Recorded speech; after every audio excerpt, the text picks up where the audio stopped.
సోమరుడికి. సోమరుడు కాసేపు చూసి, రే రే లేగరా, రే లేగరా, లేగరా. పాపీడు నిద్రపోతాడు, తట్టుకోలేక లేచాడు. కొంచెం ఏంట్రా, అదిగో నా బొగ్గు మీద తేనె పడింది కానీ కొంచెం నాకించుదాన్ని అంట. వరి నీ సోమర్తనం తగలబడా, నీకు అర్థమైంది, ఇక్కడ పడింది అంటే వచ్చేది సోమరుడు. కొంతమంది సోమరులు ఉంటారు, ప్రయత్నం చేయరు, అక్కడే కూర్చుంటారు. అమ్మా నేను లేగలేనమ్మా, నాకు ఆరోగ్యం బాగలేదమ్మా, లీక్నెస్ అమ్మా, ఈక్నెస్ అమ్మా.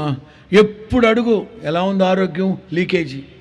ఎప్పుడు అడుగు లీకేజ్. నీ దుంప దగ్గర దేవుడు ఆమెన్ ఆమెన్ అంటే లీకేజ్ పోతావు. నో దరిద్రపు నోరు.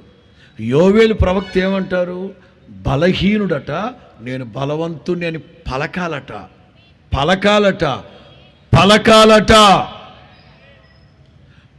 జనసమూహం అంతయు ఆయనను ముట్టవలెనని నేను ఒక సూక్తి కనిపెట్టా, షార్ట్స్లో పెట్టను.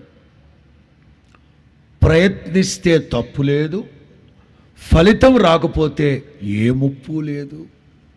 ప్రయత్నించడం అనేది మానవ ధర్మం. దయచేసి అందరూ ఒకసారి హల్లెలూయా అనండి. కొంతమంది సోమరులు ప్రయత్నించి సావరు. ప్రయత్నించండి. సోమరులను అన్నాను కదా, అందుకే పెద్దవాళ్ళు అన్నారు మనిషికి ఒక మాట, గొడ్డని కూడా తప్పు, పురుగు. మనిషికి ఒక మాట, పురుక్కొక. అట్లా ప్రయత్నించాలి. ఉదయాన్నే వాట్సాప్లు పెడుతుంటారు కదా మెసేజ్లు. ఒక చీమ ఇంత పెద్ద అరిటాకుని మోసుకొని పోతూ ఉంటుంది. పెట్టారా లేదా? ఇంత మొద్దు పుల్ల, పెద్ద పుల్ల, చేమెంత అంత పెద్ద పుల్లని పట్టుకొని పోతూ ఉంటుంది. ఇది బాగానే పెడుతున్నారు.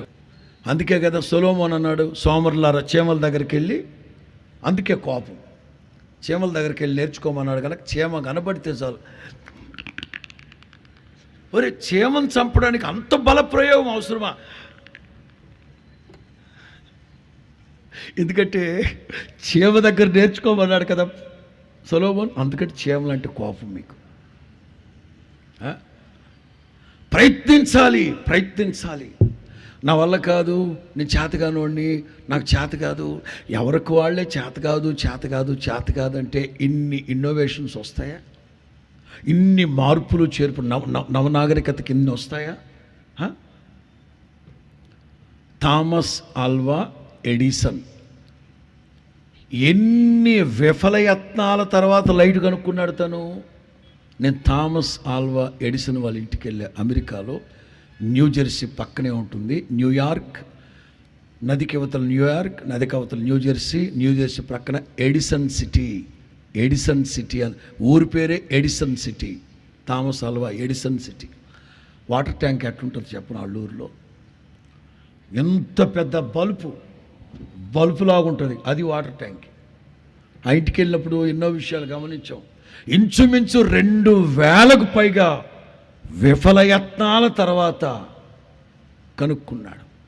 ఎవరో అడిగారట, ఇన్ని విఫలయత్నాలు అయినప్పుడు నీకేం డిస్కరేజ్మెంట్ అవ్వలేదా, నీకు విసుగు విరామం రాలేదంటే, భలేవాడేవరా నువ్వా, ఈ 2000 కూడా మీరు విఫలయత్నాలు అంటున్నారు కానీ అన్ని సక్సెసే. ఎందుకు? ఇలా చేస్తే ఇలా జరుగుద్దని తెలిసింది కదా. 2000 ప్రయోగాలు ఏది వృధాగా పోలా.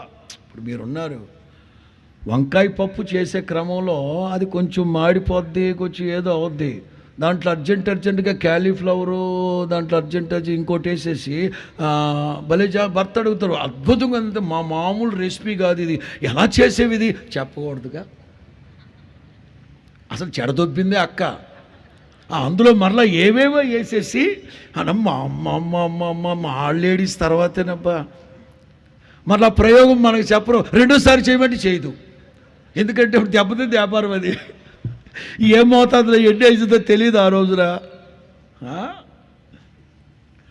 జనసమూహం అంతయు ఆయనను ముట్టవలెనని ట్రై చేయాలి.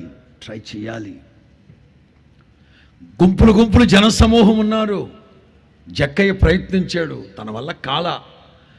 ఈ కులం కాదు, ఈ మతం కాదు, మనకెందుకు వచ్చినా కూడా ఆయన చూడాల్సిన అక్కర నాకేటంట అని ఇంటికి వెళ్ళిపోయాడా?